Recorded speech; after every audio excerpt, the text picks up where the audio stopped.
देख रहे हैं डार्क राजकुमार के साथ। तो चलिए बढ़ते हैं आज की कहानी की ओर। दोस्तों, मेरा नाम विशाल है और मैं मेहंदीपुर का रहने वाला हूँ। दुनिया में ना जाने कितनी अजीब अजीब बातें होती हैं जिनके ऊपर हर किसी को विश्वास ही नहीं होता, लेकिन कुछ किस्से ऐसे भी होते हैं जो वास्तव में ही सच्चाई पर आधारित होते हैं। मैंने भी अपनी लाइफ में एक ऐसा अनुभव महसूस किया है जिसे याद करते ही आज भी मेरे बदन में सनसनी मच जाती है। दोस्तों, ये बात तब की है जब गर्मियों का मौसम था। तेज धूप के चलते सुबह के 10 बजे के बाद भी घर से निकलना मुश्किल हो जाता था। तो ऐसे में हमें रात का सफ़र काफ़ी अच्छा लगता था और रात को सफ़र करना काफ़ी आरामदायक भी होता था। इसलिए मैं और मेरे मामा का लड़का अतुल, हम दोनों विशाखापट्टनम की तरफ निकलने वाले थे। अतुल हमारे यहाँ पर आया हुआ था, जिस वजह से मैंने सोचा कि उसे भी साथ लेकर चलता हूँ। वो क्या था कि आज हमारे दोस्त के यहाँ पर उसकी बहन की शादी थी और शादी में जाना हमारे लिए बहुत ही ज़रूरी था, क्योंकि वो मेरा बहुत ही खास दोस्त था। तो ऐसे में हम नहीं चाहते थे कि उसके दिल को ठेस पहुँचे। इसलिए मैंने अपने दोस्त अतुल को बोल दिया कि हम 10 बजे ही निकल जाएंगे, और फिर हमने ऐसा ही किया। हम 10 बजे के आसपास पूरी तरह से तैयार होकर अपने दोस्त के घर की तरफ निकल पड़े थे। मैंने भी परफ्यूम वगैरह अच्छे से डाल लिया था और फिर अतुल के साथ एंजॉय करने के लिए निकल पड़ा। आज की रात हमारे लिए काफ़ी मज़ेदार होने वाली थी, लेकिन हम इस बात से रूबरू नहीं थे कि जिस मज़ेदार रात को हम एंजॉय करने के लिए निकल रहे हैं, आखिर में वो रात इतनी ज़्यादा खौफनाक बन जाएगी कि हम सोच भी नहीं सकते। जब हम निकले थे तब रात के करीबन 10 बज रहे थे और अब हमें रास्ते में चलते चलते आधा घंटा भी बीत गया था। इसी बीच में और अतुल, हम दोनों एक पुलिया के ऊपर पहुँचे। उस पुलिया के ऊपर पहुँचते ही हमने देखा कि वहाँ पर एकदम सन्नाटा हो गया था। दरअसल उस पुलिया की बाईं तरफ एक रोड निकलती थी, हमें उस रोड से होते हुए निकलना था। फिर इसी बीच हमने देखा कि उस रोड के ऊपर ना ही तो मुझे कोई लाइट नज़र आ रही थी और ना ही वहाँ पर दूर दूर तक किसी की चहलकदमी थी। हमें हैरानी तो इस बात की थी कि वहाँ पर चारों तरफ सिर्फ और सिर्फ सन्नाटा था। इस बारे में मैंने अतुल को भी बताया तो उसने भी कहा कि हो सकता है कि रात में इस रास्ते से ज़्यादा गाड़ियाँ ना गुजरती हो और इसीलिए सन्नाटा पसरा रहता होगा। अतुल ने भी मेरी बात सुनकर हामी भरे और उसके बाद हम दोनों वहाँ से तुरंत ही निकल गए। पता नहीं क्यों उस रास्ते पर ड्राइव करते हुए मुझे काफ़ी ठंड लग रही थी। ऐसा लग रहा था जैसे कि मैं सर्दियों के मौसम में बाइक को चला रहा हूँ। फिर थोड़ी देर में मेरा पूरा बदन एकदम से ठंडा हो गया और मेरी कपकपी छूटने लगी। लेकिन मेरे पीछे बैठा हुआ मेरे मामा का लड़का अतुल अभी भी एकदम नॉर्मल था और उसका शरीर गर्मी के मारे तपे जा रहा था। मुझे समझ में नहीं आ रहा था कि मेरे साथ ऐसा क्यों हो रहा है, और साथ ही ऐसी तो कोई बीमारी भी नहीं हो सकती जिसकी वजह से हमें काफ़ी ठंड लग सके। उसके बाद थक हार कर मैंने बाइक को साइड में रोक दिया। बाइक को साइड में रोकते ही अतुल ने कहा, क्या हुआ भाई, तूने बाइक का ब्रेक क्यों लगा दिया? अब उसकी बात सुनकर मैंने उसे सारी बात बताई और मेरी बात सुनते ही वो हंसने लगा और मजाकिया अंदाज में कहा, लगता है तेरे ऊपर भूत सवार हो गया है। उसकी बात सुनकर अब मुझे भी गुस्सा आ गया और मैं उसे तिरछी नज़रों से देखने लगा। बाद में मैं पीछे बैठ गया और वो बाइक को चलाने लगा। जब वो बाइक को चला रहा था तब उसे भी बिल्कुल ऐसा ही लग रहा था कि उसका शरीर ठंडा होता जा रहा है। मगर ये सब ज़्यादा देर तक नहीं हुआ और करीब 20 से 25 मिनट के सफ़र को काटने के बाद वो सारी चीज़ें एकदम से नॉर्मल होने लगी। उसके बाद हम शादी के मंडप तक पहुंच गए, लेकिन उस बात ने हम दोनों को काफ़ी हद तक विचलित कर दिया था। हमें ऐसा लग रहा था कि शायद हमारे साथ कुछ तो पैरानॉर्मल हुआ था, मगर जैसे मेरे दिमाग में ये पैरानॉर्मल जैसी चीज़ आती है तो फिर मैं थोड़ा डर जाता हूँ और मैं इनको ध्यान से बेदखल कर देता हूँ। शादी में पहुँचने के बाद हमने नाश्ता वास्ता करना शुरू कर दिया और अपने दोस्त से मिलने के बाद मुझे तो पता ही नहीं चला कि आखिर कब वक्त बीत गया। और उसके साथ ही बातचीत करते करते जब एक बार के लिए मेरी नज़र घड़ी की तरफ गई तो मैंने देखा कि रात के 1 बज रहे थे और इसी बीच में मेरा मोबाइल भी बज उठा। जब मैंने फ़ोन की तरफ देखा तो मैंने देखा कि मेरे घर से फ़ोन आ रहा था। फिर मैंने फ़ोन उठाया और अपने घर वालों को बोल दिया कि मैं जल्दी से यहाँ से निकल जाऊँगा। इधर मैंने अपने दोस्त को बता दिया था कि अब मुझे जल्द से जल्द यहाँ से निकलना होगा।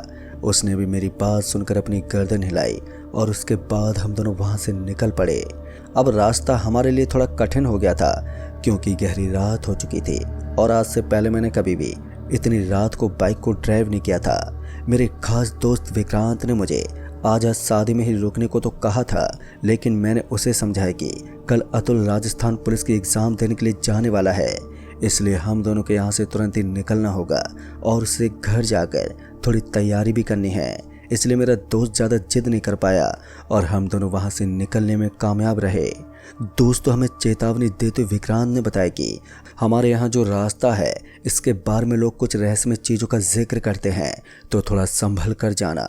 और इतने में ही मुझे वो ठंड वाली बात याद आ गई, लेकिन इस वक्त मैं इसका जिक्र करना नहीं चाहता था क्योंकि मैं जानता था कि इसी बात के चक्कर में काफ़ी ज़्यादा टाइम लग जाएगा और फिर घर जाने में मुझे और भी ज़्यादा लेट हो जाएगी। इसलिए मैंने गर्दन हिलाई और फिर हम दोनों बाइक को लेकर वापस से उसी रास्ते पर पहुंच गए थे जहां पर हमने पहली बार कुछ डरावना महसूस किया था। लेकिन इस बार हमने उस बात के ऊपर ज़्यादा ध्यान नहीं दिया था और बाइक को आगे की तरफ चलाते जा रहे थे। इसी बीच हमारी बाइक के साथ कुछ ऐसा हुआ जिसके बारे में हमने अपने सपने में भी नहीं सोचा था। दरअसल हमारी बाइक का तेल एकदम से नीचे बिखर गया और जैसे वो तेल एकदम से नीचे बिखरा तो उसके साथ ही बाइक सीज हो गई। इसका मतलब था कि अब हम बाइक को आगे नहीं बढ़ा सकते थे क्योंकि बाइक का सीज होने का सीधा मतलब यही होता है कि बाइक को अब हम किसी भी हालत में स्टार्ट तो नहीं कर सकते। मैंने तो अपना माथा पकड़ लिया था क्योंकि ये पुराना इंजन बार बार मुझे परेशान करने में लगा रहता था और आज तो इसने बीच रास्ते में हद ही कर दी थी। अब मैं अपने दोस्त को फ़ोन करने के अलावा कुछ कर भी नहीं सकता था, इसलिए मैंने विक्रांत को फ़ोन किया, मगर विक्रांत ने फ़ोन अटेंड ही नहीं किया, जिस वजह से मुझे थोड़ा गुस्सा आ रहा था। मैंने लगभग उसे 8 बार फ़ोन किया, तब जाकर कहीं उसने कॉल को अटेंड किया। जैसे उसने फ़ोन उठाया तो मैंने उसे पूरी बात बता दी। अब मेरी बात सुनते हुए उसने कहा कि तुम दोनों इस वक्त कहाँ पर हो, तो मैंने उसे उसी रास्ते के बारे में बताया जहाँ पर एक काले रंग का बोर्ड लगा हुआ था और उसके ऊपर लिखा हुआ था ढलोट की रोड। मेरे मुंह से ये सुनते हुए उसने ध्यान से सुनते हुए कहा, क्या क्या बोला तुमने? फिर मैंने दोबारा उसे उसी रास्ते का नाम लिया तो उसने कहा, जितना जल्दी हो सके तुम दोनों वहाँ से निकल जाओ, वो रास्ता ठीक नहीं है और बाइक को वहीं पर खड़ा कर दो क्योंकि हमारी जान से कीमती हमारी बाइक नहीं होती। उसकी बात सुनते मेरे कान खड़े हो गए और उसके बाद मैंने वहाँ से तेज तेज चलना शुरू कर दिया। उसने बताया कि गलती से भी तुम दोनों आगे की तरफ मत जाना, बल्कि वापस से पीछे की तरफ ही आना, क्योंकि अगर तुम आगे गए तो तुम्हारे ऊपर खतरे बढ़ते रहेंगे। अब उसकी बात सुनते हम दोनों ने अपने कदमों को पीछे की तरफ मोड़ लिया। तभी हमारे दोस्त विक्रांत ने बताया कि अगर तुम दोनों ने गलती से भी पीछे पलट कर देखा तो तुम्हारे साथ बहुत ही बुरा अंजाम होगा। लेकिन तब तक बहुत लेट हो चुकी थी क्योंकि मेरा मामा का लड़का वो बार बार पीछे की तरफ ही देखता जा रहा था और तभी हमें ऐसा लगा जैसे काफ़ी सारे पेड़ एक साथ नीचे गिर रहे हों और ये आवाज़ इतनी ज़्यादा तेज आ रही थी कि हम दोनों को जानबूझकर इधर उधर देखना पड़ा। और तभी ज़मीन के अंदर हलचल होने लगी। ज़मीन के अंदर से काले काले हाथ बाहर निकलने लगे और अब हम उन हाथों के बीच में फंस गए थे और तभी हम दोनों के पैरों को उन सभी हाथों ने जकड़ना शुरू कर दिया। अब हम पूरी ताकत लगाकर भी अपने पैरों को छुड़वा नहीं पा रहे थे। बहुत ही ज़्यादा कोशिश करने के बाद मैंने किसी तरह अपने आप को छुड़वाया और अतुल भी अपने आप को छुड़वाने में कामयाब हो गया और उसके बाद हम दोनों सरपट वहाँ से भागने लगे। लेकिन दोस्तों, हैरानी तो हमें तब हुई जब हमने देखा कि हम भागकर वापस से उसी जगह पर आ गए हैं जहाँ से हम भागे थे। और तभी हमें उस सड़क के बगल में एक भिखारी टाइप का आदमी बैठा हुआ दिखा। जब मैंने सामने की तरफ देखा तो वो हाथ अभी भी ज़मीन से बाहर तक उखड़े हुए थे। अब हम उनके बीच में नहीं जाना चाहते थे, लेकिन उस आदमी को वहाँ पर बैठा हुआ देखकर हमें हैरानी हो गई क्योंकि इस डरावनी सड़क पर वो आदमी देर रात में यहाँ पर क्या कर रहा था। यही जानने के लिए जब मैं और अतुल उसके पास जाने लगे तभी उस आदमी ने कहा, वहीं पर रुक जाओ और मेरे पास आने की हिम्मत मत करना, वरना अपनी मौत से पहले मारे जाओगे। उसकी बात सुनकर हम दोनों के कदम एकदम से रुक गए और उसके बाद उसने हमारी तरफ देखते हुए कहा, अगर तुम अपनी जान की सलामती चाहते हो तो तुम दोनों को मेरा एक काम करना होगा। उस आदमी की बात सुनकर अतुल तो तैयार हो गया था, लेकिन तभी मैंने उस आदमी से कहा, हम तुम्हारा क्या काम कर सकते हैं और तुम होते कौन हो जो हमें यहाँ से निकलने के लिए रोक रहे हो? हम अपने हिसाब से भी यहाँ से निकल सकते हैं। मेरे इस जोश को सुनकर उस आदमी को थोड़ा गुस्सा आ गया और वो अचानक से अपनी जगह से खड़ा हो गया। जैसे ही वो उठा तो मैंने देखा कि उस आदमी के पांव तो आधे कटे हुए थे और वो हवा में तैर रहा था। ये सब देखते मेरी तो हवा टाइट होने लगी और मेरा पूरा शरीर पसीने से लथपथ होने लगा। तभी अतुल ने कहा, जल्दी भाग यार यहाँ से। उसका ये इशारा सुनते ही मैंने फिर से भागना शुरू कर दिया और हम दोनों अंधाधुंध इस सड़क पर लगातार भागने लगे।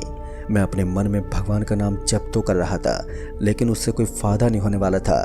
फिर थोड़ी देर तक सरपट भागने के बाद हम दोनों को एहसास हुआ कि हम दोनों इस बार उस जगह से थोड़ा आगे आ गए थे। हमारे बगल में एक पानी का तालाब बना हुआ था और इस पानी के तालाब के अंदर हमें किसी चीज की डुबकी मारने की आवाजें आ रही थी। फिर ना चाहते हुए भी हम दोनों उस तालाब के पास चले गए और जैसे हम उस तालाब के करीब गए तो हमने देखा कि वहां पर सैकड़ों लोगों के शव तैर रहे थे।